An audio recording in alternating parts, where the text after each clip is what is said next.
Breaking news శ్రీవారి పరకామణి దొంగతన వ్యవహారం సంచలనంగా మారింది. 2023లో పరకామణి చోరీపై జీఆర్ పీఠం ఉద్యోగి రవికుమార్పై కేసు నమోదైంది. పరకామణి దొంగతన అంశంలో నిజానిజాలు నిగ్గు తేల్చడానికి ఎంక్వైరీ కమిషన్ వేయాలని టీటీడీ బోర్డు సభ్యుడు భానుప్రకాష్ డిమాండ్ చేస్తున్నారు. అయితే రవికుమార్ పై నమోదైన కేసును తిరగొట్టాలని టీటీడీ చైర్మన్ ఈవోకు విజ్ఞప్తి చేశారు. పోలీసుల ఒత్తిడితో లోక్ అదాలత్లో రాజీ పడ్డామని విజిలెన్స్ అధికారులు ఇచ్చిన నివేదికను తప్పుపడుతున్న భానుప్రకాష్తో మా ప్రతినిధి దామోదర్ ఫేస్ టు ఫేస్. పరకామణిలో లెక్కింపు సమయంలో చోరీకి పాల్పడిన ఏదైతే పెద్దజీయం గారి మఠానికి సంబంధించిన రవికుమార్ అనే ఉద్యోగి అతని మీద కేసు నమోదు చేసిన తర్వాత టీటీడీ అతనితో రాజీ పడి ఏకంగా అతని ద్వారా 40 కోట్ల రూపాయల ఆస్తులను టీటీడీకి విరాళంగా రాయించుకుంది. ప్రస్తుతం మనం చూస్తున్న ఏదైతే పసుపర్తి ఈ బిల్డింగ్లో 14 అపార్ట్మెంట్లు టీటీడీకి 13 అపార్ట్మెంట్లు టీటీడీకి రాయించాడు. దీంతోపాటు ఇంకో అపార్ట్మెంట్ కూడా మరో చోట రాయించాడు. దీంతోపాటు మొత్తం 40 కోట్ల రూపాయల ఆస్తులను టీటీడీకి రాయించాడు. ఏదైతే దొంగతనానికి కేవలం ఎఫ్ఐఆర్లో నమోదైన ప్రకారం కేవలం 78,000 రూపాయలు మాత్రమే అతను దొంగతనానికి పాల్పడినప్పుడు ఇంత విలువైన ఆస్తులు ఎందుకు రాయించాడన్నది ఇప్పుడు ప్రశ్నార్థకంగా మారింది. అయితే ఈ నేపథ్యంలో ఈ విషయాల గురించి గతంలో ఇది 100 కోట్ల కుంభకోణము, అప్పట్లో ఉన్న పాలక మండలి పెద్దలతో పాటు పోలీస్ అధికారులు, అదేవిధంగా జిల్లా ఉన్నతాధికారులు వీరంతా కలిసి టీటీడీ ఉన్నతాధికారులు కలిసి అతని ఆస్తులను తాము రాయించుకున్నారు. అదేవిధంగా టీటీడీకి కొంత రాయించారు, కొసరుగా టీటీడీకి రాయించారని ఏదైతే బీజేపీ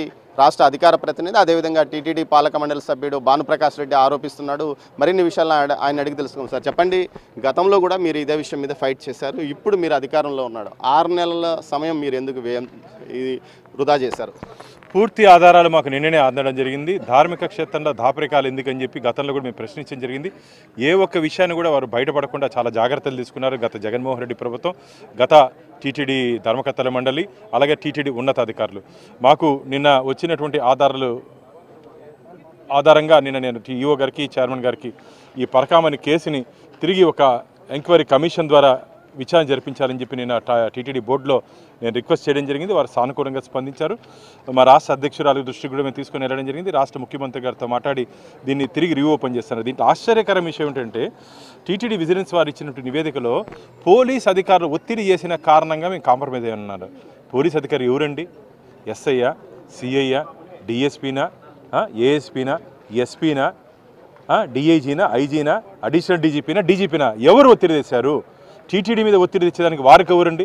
ఇది మన సొత్తు, మనందరి సొత్తు, స్వామివారి సొత్తు. ఒక్కసారి హుండీలో కానుకలు సమర్పించిన తర్వాత అది వెంకటేశ్వర స్వామి ప్రాపర్టీ. వెంకటేశ్వర స్వామి ప్రాపర్టీలో రాజీవ్ బొమ్మ అని చెప్పినటువంటి అధికారి ఎవరో బయటపడాల్సిన అవసరం ఉంది. అందుకని దీంట్లో నిష్పక్షపాతంగా విచారణ జరిపించాలని చెప్పి మేము డిమాండ్ చేస్తున్నాం.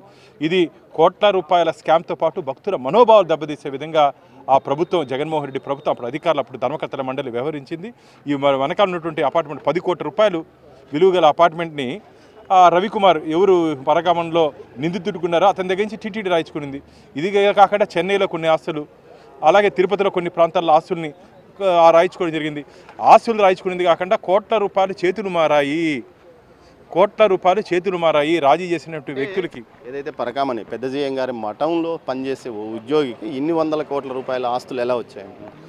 ఇప్పుడు అదే కదా భక్తులు ప్రశ్నిస్తున్నారు. అన్న దాంట్లో ఇది పరకామణితో ఆయన డాలర్స్తో పాటు విలువైన వస్తువులు కూడా పరకామణి నుంచి బయట తీసేస్తాడని చెప్పి భక్తుల నుంచి ఫిర్యాదులు వస్తున్నాయి. కాబట్టి దీంట్లో విచారణ చేస్తే రవికుమార్ ప్రాణాలు కూడా హాని ఉండే ప్రమాదం ఉంది. ఇప్పుడు ఇంత సెన్సేషన్ కేసు టీటీడీ చరిత్రలో నేను దాదాపు ఒక 25-30 సంవత్సరాలుగా టీటీడీలో జరుగుతున్న ప్రతి అంశాన్ని క్షుణ్ణంగా పరిశీలిస్తున్నాను. ఇంత దోపిడీ టీటీడీ చరిత్రలో నేనైతే గమనించింది లేదు. నవ్వుతో నా భవిష్యత్తు అయితే జరిగే ప్రసక్తే లేదు.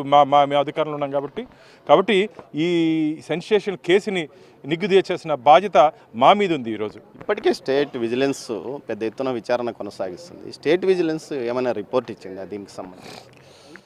స్టేట్ విజిలెన్స్ వాళ్ళు నివేదిక ఇంకా బహిర్గత పరచలేదు. నిన్న స్టేట్ మా ఎండోమెంట్ కమిషనర్ సత్యనారాయణ గారి దృష్టికి కూడా మేము తీసుకుని వెళ్ళడం జరిగింది. తొందరలోనే ఆ రిపోర్టు బయట వస్తే టీటీడీలో ఏ విధంగా అన్యాయాలు జరిగిందో, అంటే ఇక్కడ ఏమంటే ఇది భక్తుల మనోభావాలతో ముడిపెట్టే అంశం కాబట్టి చాలా సున్నితమైనటువంటి అంశము. కాబట్టి ఏది బయట చెప్పాలా, ఏది ప్రభుత్వంలో మేము చర్చించుకొని చర్యలు తీసుకోవాలో చాలా జాగ్రత్తగా తీసుకోవాలి. కాబట్టి కొన్ని అంశాలు మేము బయట పెట్టి చెప్పగలుగుతాం, కొన్ని అంశాలు మేము బయట చెప్పలేం. కానీ తప్పు చేసిన వాడిని మాత్రం వదిలే ప్రసక్తి లేదు. రవికుమార్తో పాటు ఇంకెంతమంది దోషులు ఉన్నారని మీరు భావిస్తారు? ఖచ్చితంగా ఇది దొంగల ముఠ. ఒక రవికుమారే కాదు, ఒక వ్యక్తి ఇంత భారీ దోపిడీ చేసే అవకాశం లేదు. ఇది ఒక దొంగల ముఠ. దీని వెనకాల చాలామంది చేతులు కలిపి చేసినటువంటి ఇది. కాబట్టి ఎవరెవరు చేతులు కలిపారో వాళ్ళందరినీ రాబో రోజుల్లో జైలుకి పంపిస్తామని చెప్పి నేను భావిస్తున్నాను. ఏకంగా పరకామం నుంచే దొంగతనానికి పాల్పడ్డ వ్యక్తితో రాజీ పడ్డం టీటీడీకి అవమానం అంటూ కూడా వీరు భావిస్తున్నారు. దీనికి సంబంధించి ఖచ్చితంగా దీనిపైన ఉన్నత స్థాయి విచారణ జరగాలి. అందుకోసం ఏదైతే తమ పార్టీ తరఫున అదేవిధంగా ప్రభుత్వాన్ని కూడా కోరుతామంటూ కూడా భానుప్రకాష్ రెడ్డితో పాటు సీనియర్ న్యాయవాది అజయ్ కుమార్ చెప్తున్నారు. మొత్తం మీద గతంలో ఉన్న పాలక మండలి సభ్యులతో పాటు అప్పట్లో ఉన్న ఉన్నతాధికారులు జిల్లా ఉన్నతాధికారులు కలిసి బలవంతంగా ఈ వ్యవహారాన్ని నడిపారు. ఖచ్చితంగా వీరు కూడా దోషులుగా మారే అవకాశం ఉందంటున్నారు. కెమెరా పర్సన్ పురుషోత్తంతో దామోదర్, తిరుపతి నుంచి.